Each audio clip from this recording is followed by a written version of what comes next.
വർഗീയ വിഷം തുപ്പുന്ന മറുനാടൻ ഷാജനെ തല്ലി ഹീറോയായ UK Malayali Rajesh Krishna CPM party കോൺഗ്രസിൽ നിന്ന് പുറത്ത്.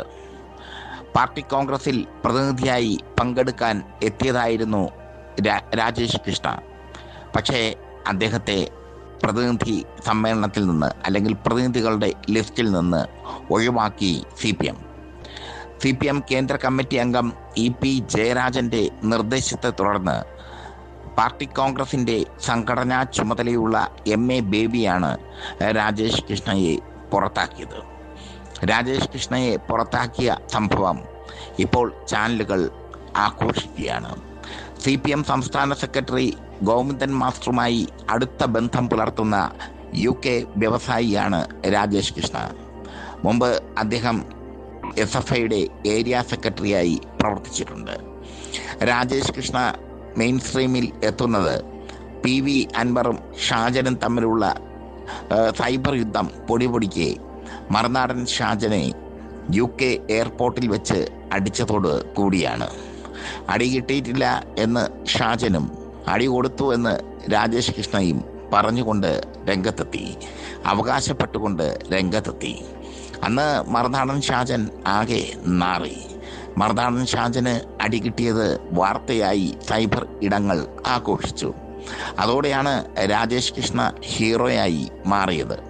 പക്ഷേ ഇപ്പോൾ രാജേഷ് കൃഷ്ണയെ CPM തഴഞ്ഞിരിക്കുന്നു എന്നത് വൈരുദ്ധ്യം. ഒരുപാട് പരാതികൾ ഇദ്ദേഹത്തിനെതിരെ CPM കേന്ദ്ര നേതൃത്വത്തിന് ലഭിച്ചിരുന്നു എന്നാണ് വിവരം. ഒരു സംവിധായകയുടെ ജീവിതം കുളം തോണ്ടിയതിന് ഇദ്ദേഹത്തിനെതിരെ സംവിധായകയും അവരുടെ ഭർത്താവും രണ്ടുപേരും CPMന് പരാതി നൽകിയിരുന്നു. സംവിധായകയുടെ ഭർത്താവ്, അയാളുടെ പേര് ഷർഷാദ് എന്നാണ്. അയാൾ രാജേഷ് കൃഷ്ണയ്ക്കെതിരെ ഒരുപാട് പരാതികൾ കേന്ദ്ര നേതൃത്വത്തിന് നൽകിയിരുന്നു. അദ്ദേഹത്തെ രാജേഷ് കൃഷ്ണ കണ്ണൂരിൽ വെച്ച് തല്ലാൻ ശ്രമിച്ചെന്നും ഒക്കെയുള്ള പരാതികൾ. എന്തായാലും ഈ വിവാദ വ്യവസായിയുടെ പരാതികൾ CPM വളരെ ശ്രദ്ധാപൂർവം കേൾക്കുകയും ഇയാളെ പാർട്ടി കോൺഗ്രസിൽ പ്രതിനിധിയാകുന്നതിൽ നിന്ന് ഒഴിവാക്കുകയും ചെയ്തു. മറുനാടൻ ഷാജനെ സംബന്ധിച്ചിടത്തോളം സന്തോഷ വാർത്തയാണ്. അയാളുടെ കരണത്തടിച്ച ഒരാളെ ഒഴിവാക്കിയല്ലോ പാർട്ടി. മറുനാടൻ എന്തായാലും നല്ലൊരു ജാതകമുണ്ട്. അയാളുടെ എതിരാളികളെല്ലാം അയാൾക്ക് മുമ്പിൽ നിഷ്പ്രഭമായി മാറുന്നു. അത് അയാളുടെ ജാതകമാണ്, എതിരാളികളുടെ ദൗർബല്യവുമാണ്. രാജേഷ് കൃഷ്ണ ചില്ലറക്കാരനല്ല. UK നിന്നുകൊണ്ട് പാർട്ടിക്ക് വേണ്ടി പ്രവർത്തിക്കുന്ന വ്യക്തിയാണ്. മാത്രമല്ല ഗോവിന്ദൻ മാസ്റ്ററുമായി വളരെ അടുപ്പമുള്ള വ്യക്തിയാണ്. ഗോവിന്ദൻ മാസ്റ്ററുമായി വളരെ അടുപ്പമുള്ള വ്യക്തി എന്നതിൽ ഉപരി UK നിന്നുകൊണ്ട് CPMന് വേണ്ടി ചങ്കുറപ്പോടെ പ്രവർത്തിക്കുന്ന സഖാവാണ്. എന്തായാലും വലിയ കോലാഹലം ആയിരിക്കുന്നു അദ്ദേഹത്തെ പ്രതിനിധിയാക്കിയതിൽ നിന്ന് ഒഴിവാക്കിയത്. MA ബേബിയാണ് ഇക്കാര്യം നിർദ്ദേശിച്ചിരിക്കുന്നത് എന്നാണ് പൊളിറ്റിക്സ് കേരളയ്ക്ക് കിട്ടുന്ന വിവരം. എന്തായാലും ഷാജൻ ഇതിനെ ആഘോഷമാക്കി മാറ്റും. കാരണം തന്നെ തല്ലിയ ഒരാളെ പാർട്ടി തന്നെ സ്വാഭാവികമായി ഒഴിവാക്കിയല്ലോ. അത് ഷാജന് ഒരു വെയിറ്റായി മാറും. പക്ഷേ അതിനൊക്കെ അപ്പുറം രാജേഷ് കൃഷ്ണ അന്ന് ചെയ്ത പ്രവൃത്തി, ഷാജൻ്റെ കരണത്തടിച്ചുവെന്ന് അവകാശപ്പെട്ടുകൊണ്ട് അദ്ദേഹം രംഗത്ത് വന്നപ്പോൾ ആകെ നാറിയത് ഷാജനാണ്. ഷാജൻ ഇനിയിപ്പോൾ മധുര പ്രതികാരം തീർക്കും. അതാണ് ഷാജൻ എന്ന ജേർണലിസ്റ്റിൻ്റെ രീതി. ആരോടെങ്കിലും പകയുണ്ടെങ്കിൽ അത് പാമ്പിനെ പോലെ വെച്ചുകൊണ്ടിരിക്കുക. എതിരാളി ദുർബലനാകുമ്പോൾ ആഞ്ഞടിക്കുക. PV അൻവർ വിഷയത്തിലും അദ്ദേഹം ഇതാണ് ചെയ്തത്.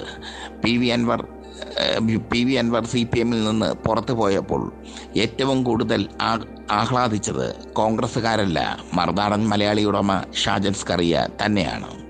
ഒരു കാലത്ത് രാജേഷ് കൃഷ്ണയും PV അൻവറും തമ്മിലുള്ള സൗഹൃദമൊക്കെ ചർച്ചാ വിഷയമായിരുന്നു. ആ സൗഹൃദമാണ് മറുനാടൻ ഷാജൻ്റെ കരണത്തടിക്കുന്നതിലേക്ക് രാജേഷ് കൃഷ്ണയെ കൊണ്ട് എത്തിച്ചത്. UK എയർപോർട്ടിൽ വെച്ചാണ് ആ സംഭവം നടന്നത്. എന്തായാലും മറുനാടൻ ഷാജൻ്റെ കരണത്തടിച്ച രാജേഷ് കൃഷ്ണ വളരെ പെട്ടെന്ന് ഹീറോയായി മാറി CPM സൈബർ ഇടങ്ങളിൽ. പക്ഷേ ഇപ്പോൾ അദ്ദേഹത്തിനെതിരെയുള്ള പരാതികളുടെ അടിസ്ഥാനത്തിൽ അദ്ദേഹത്തെ പാർട്ടി കോൺഗ്രസിൽ ആക്കുന്നതിൽ നിന്ന് വിലക്കിയിരിക്കുന്നു CPM. അദ്ദേഹത്തെ തിരിച്ചയച്ചിരിക്കുന്നു CPM. രാജേഷ് കൃഷ്ണയും ഗോവിന്ദൻ മാസ്റ്ററും തമ്മിലുള്ള ബന്ധം ഒരു വലിയ ചർച്ചയാകാതിരിക്കാനും CPM ശ്രമിക്കുന്നു എന്നാണ് ഇതിനർത്ഥം. എന്തായാലും രാജേഷ് കൃഷ്ണ പാർട്ടി കോൺഗ്രസിന് ഇല്ല. പ്രതിനിധിയാകാൻ എത്തിയ അദ്ദേഹത്തെ നിഷ്കരുണമായി പുറത്താക്കിയിരിക്കുന്നു CPM. ഒരു കാലത്ത് CPMന് വേണ്ടി ഒരുപാട് മുദ്രാവാക്യം വിളിച്ച നേതാവായിരുന്നു രാജേഷ് കൃഷ്ണ. ഒരുപാട് ഉയരങ്ങളിലേക്ക് പോകുമെന്ന് അന്ന് CPM കരുതിയിരുന്നു അദ്ദേഹത്തെക്കുറിച്ച്. പക്ഷേ അദ്ദേഹം പിന്നീട് പാർട്ടി വിട്ട് UK സെറ്റിൽഡ് ആവുകയായിരുന്നു. UK ആണ് ഷാജൻ സ്കറിയയുടെയും തട്ടകം.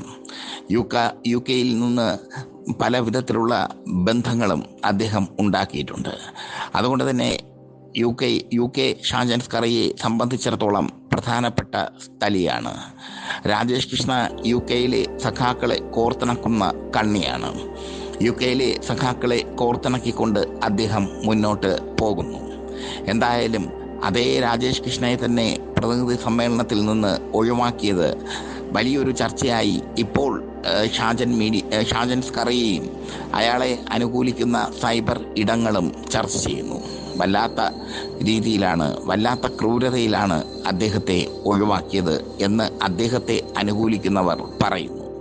എന്തായാലും രാജേഷ് കൃഷ്ണ വന്നത് പാർട്ടി കോൺഗ്രസിൽ പ്രതിനിധിയായിട്ടാണ്.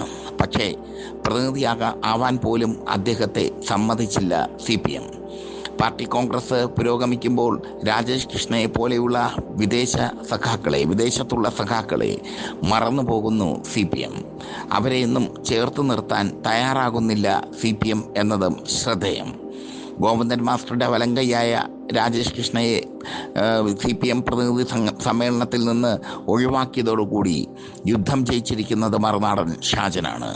മറുനാടൻ ഷാജൻ ഒരു യുദ്ധത്തിനിറങ്ങിയാൽ എതിരാളി തോൽക്കുന്നിടത്ത് വെച്ച് ആ യുദ്ധം വീണ്ടും ആരംഭിക്കുന്ന ഒരു ശീലമുണ്ട്. അതായത് ഒരു യുദ്ധത്തിനിറങ്ങിയിട്ട് ആ യുദ്ധത്തിൽ എതിരാളി തോറ്റുപോയാൽ വീണ്ടും യുദ്ധം തുടരുകയും എതിരാളികളെ വീണ്ടും അധിക്ഷേപിക്കുകയും ചെയ്യുന്ന ഒരു ക്രൂരമായ, ഒരു സാഡിസ്റ്റായ മനുഷ്യനാണ് മറുനാടൻ ഷാജൻ. മറുനാടൻ ഷാജനെ സംബന്ധിച്ചിടത്തോളം രാജേഷ് കൃഷ്ണയുടെ തല്ല് വലിയൊരു തിരിച്ചടിയായിരുന്നു. മാധ്യമപ്രവർത്തകൻ എന്ന ലേബലുമായി നെഞ്ചുവിരിച്ച് നടന്നാൽ അടികിട്ടും ജനങ്ങളിൽ നിന്ന് എന്ന് തെളിയിച്ചു കൊടുത്ത സഖാവാണ് രാജേഷ് കൃഷ്ണ. എന്തായാലും അദ്ദേഹത്തെ ഒഴിവാക്കിയത് മോശമായി പോയി എന്നാണ് പൊളിറ്റിക്സ് കേരളയ്ക്ക് പറയാനുള്ളത്. അദ്ദേഹത്തെ കണക്കുള്ള ഒരുപാട് സഖാക്കൾ ലോകത്തുണ്ട്. അവരൊക്കെ ചേർന്ന് നിർമ്മിക്കുന്നതാണ് CPM എന്ന പ്രസ്ഥാനം. അവരുടെയൊക്കെ സഹനത്തിൻ്റെയും മറുനാട്ടിൽ കിടന്ന് ചോര നീരാക്കി ഉണ്ടാക്കിയ പണത്തിൻ്റെയും സഹായത്താൽ നിലനിൽക്കുന്ന പ്രസ്ഥാനമാണ് CPM. ഒരുപാട് സഖാക്കളുടെ സ്നേഹ സാന്ത്വനങ്ങൾ ഏറ്റുവാങ്ങിയ പ്രസ്ഥാനം. അതുകൊണ്ടാണ് പാർട്ടി പിളർന്നപ്പോൾ CPI തളർന്നതും CPM വളർന്നതും. രാജേഷ് കൃഷ്ണയെ ഒഴിവാക്കിയതിൽ പൊളിറ്റിക്സ് കേരളയ്ക്ക് പ്രതിഷേധമുണ്ട്. അങ്ങനെ ഒഴിവാക്കപ്പെടേണ്ട ആളല്ല അദ്ദേഹം. എങ്കിൽ പിന്നെ ആരെയൊക്കെ ഒഴിവാക്കണം? എണ്ണി പേര് പറയണോ